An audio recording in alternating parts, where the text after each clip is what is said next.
السلام عليكم ورحمة الله تعالى وبركاته. مرحبا بكم في حلقة جديدة من حلقات تحليلات المقنع بالدارجة. حلقة اليوم غادي نهضروا على أحسن تشكيلة لهذا العام 2025 2026 لحد الآن، يعني غادي نختاروا تشكيلة ديال 11 لاعب اللي بانوا منذ انطلاقة الموسم حتى دابا.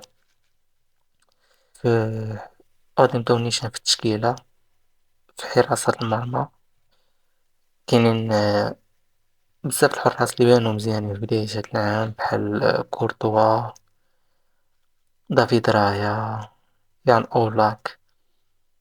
يعني كاينين بزاف الحراس اللي بانو مزيان، ولكن الحارس اللي خطف الأنظار هو هندرسون، حارس ديال كريستال بالاس. حارس اللي باقي شاب، اللي كيقدم مستويات كبيرة بزاف، اللي خلات كريستال بالاس فرقة صعيبة، صعيب شي فرقات اللي تربحها. ندوزو دابا للأظهرة. عندنا في الظهير الأيمن بدون منازع أشرف حكيمي اللي منذ الالتحاق ديالو بباريس سان جيرمان هو كيقدم مستويات خارقة في ديك الجهة، وكان مرشح بارز للكرة الذهبية ديال هاد العام. في مركز الظهير الأيسر كاين بزاف د اللعابة قدموا مستوى جيد في داك المركز، بحال ألفارو كاريراس ديال ريال مدريد، اللي الصراحة ظهير من طراز عالي. ولكن الظهير اللي صراحة خارق للعادة، ظهير طائر، ظهير أيسر متكامل دفاعيا هجوميا، سرعة، قوة بدنية، اللي هو نونو مينديش ديال باريس سان جيرمان في مستوى خرافي صراحة. ندوزو دابا قلوب الدفاع اختاريت جوج برازيليين اللي يقدموا أداء خارق صراحة هاد العام. والواحد هو غابرييل، مدافع نادي أرسنال، مدافع اللي صحيح تبارك الله، قوة بدنية، ضربات رأسية.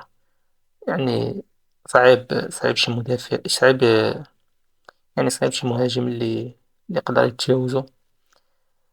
ويكون بجنبو مدافع اللي كيصدمني أنا شخصيا، أنا كنت حاقرو، ماشي حاقرو بالمستوى ديالو، ولكن حاقرو حيت جاو جوج رباط صليبي، يعني جوج إصابات رباط صليبي اللي غيباتو مدة طويلة على الكورة، ورجع واحد المستوى خرافي، اللي هو إيدر ميليتاو مدافع ريال مدريد.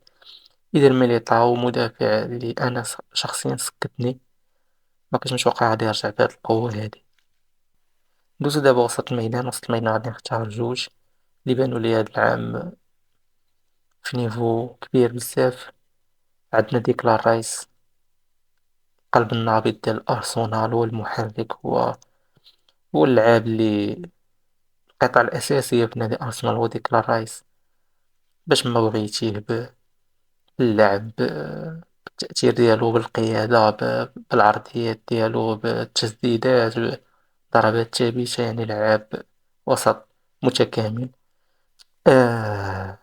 وغادي يكون بجنبو اللاعب فيتينيا اللاعب اللي غادي في خط تصاعدي من مدة طويلة.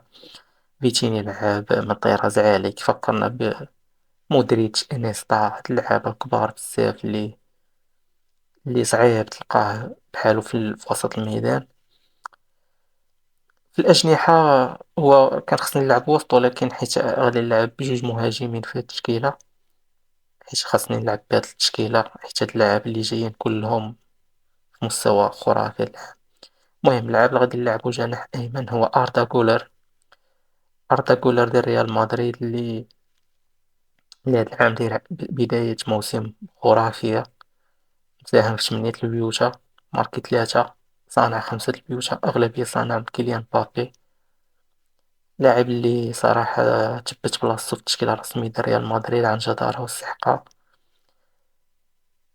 في الجناح الأيسر غنختار بطبيعة الحال كيليان مبابي لاعب اللي هاد العام قلع مزيان، لاعب اللي كل ماتش كيدخل ما كيعقلش على المنافسين، كيما كان الدفاع كيما كان حارس مرمى كيماركي عليه.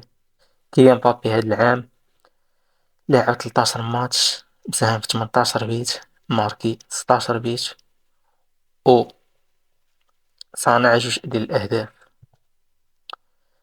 أما في خط الهجوم غادي يكونوا جوج ديال اللاعبين في رأس الحربة، خاصني نحطهم بجوج حيت هما هاد العام في نيفو لا يصدق، اللي هما هاري كين و إيرلينغ هالاند.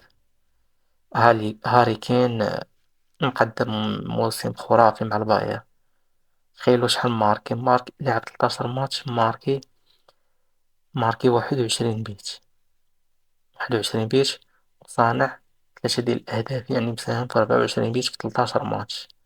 حنا كنتكلموا على بداية الموسم، ماشي هادي أرقام ديال شي مهاجم في آخر الموسم، هادي يلاه بداية الموسم، يعني يلاه الثلث ديال الموسم سالا تقريبا. جنبو إيرلينغ هالاند، إيرلينغ هالاند هو اللي هز السيتي على كتافو.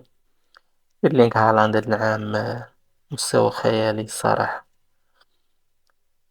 هو اللي كتحس بيه الفرقة كلها دايرة عليه، هو إلا ما كانش هو في نهار فرا السيتي ما كايناش، ماشي بحال ملي كان دي بروين، برناردو سيلفا، غوندوغان، رودري، كانوا كلهم كيهزوا الحمل ديال السيتي، ولكن هاد العام كتحس بيه هو بوحدو اللي هز السيتي على كتافو، يعني يعني نضاف كتر. إيرلينغ هالاند هاد العام لاعب 12 ماتش، مساهم في 16 بيت، ماركي 15 وصانع هدف، يعني أرقام كبيرة بزاف.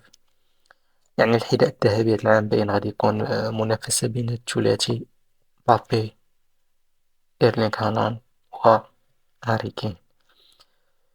إذا هذه التشكيلة ديالي هاد بداية الموسم. قولوا لي نتوما شي لعاب نسيتو، شي لعاب كان خصو يكون، شي لعاب ما كانش خصو يكون. هذا رأيي كيبقى رأي شخصي ديالي، والمهم هو الآراء ديالكم نتوما في التعليقات. ديروا واحد جيم، ديروا واحد الاشتراك، ما تبخلوش علينا، راه ما غتضيعوا والو. وتهلاو، نتلاقاو في حلقة أخرى إن شاء الله.